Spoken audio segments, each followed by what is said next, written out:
Žádná historie není katalog čistých faktů. Je to směs, do který můžeme nořit ruce, můžeme se jí prohrabávat.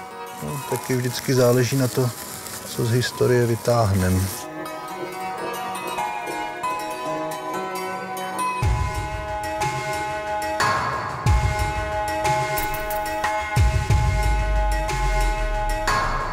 Pokračovat budeme v pokoji, který je věnován Zdeňku Rickerovi. Už skoro 2 roky, dennodenně 8 hodin trávím se Zdeňkem Rickerem. Jsme si docela nebezpečně podobný. Hlavně v těch očích. Asi.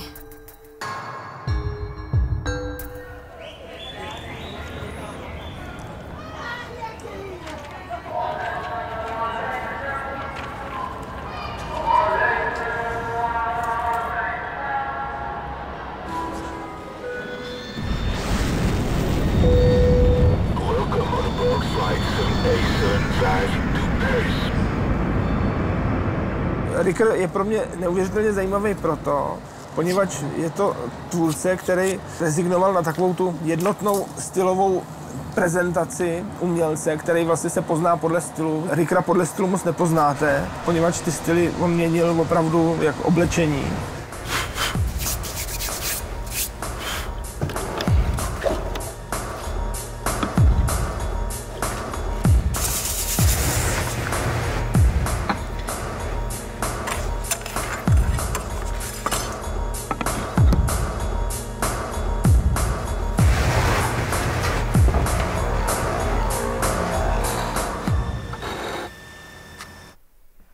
Tak co, Zdeňku?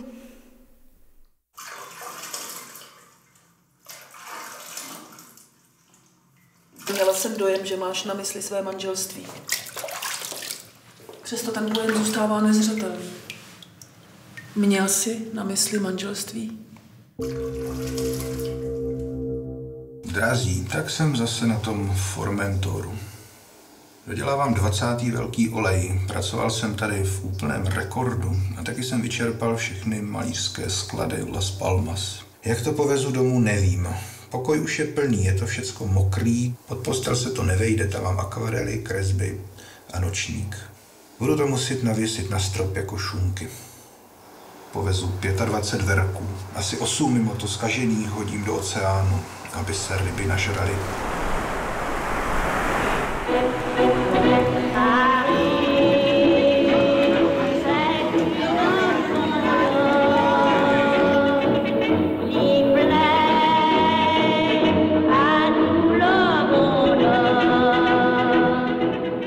Nikdy jsem neviděla moře.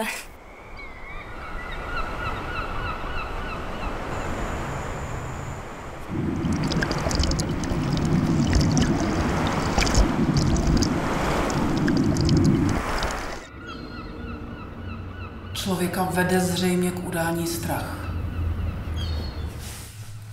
Ale hned za strachem je touha uplatnit se. Uplatnit se.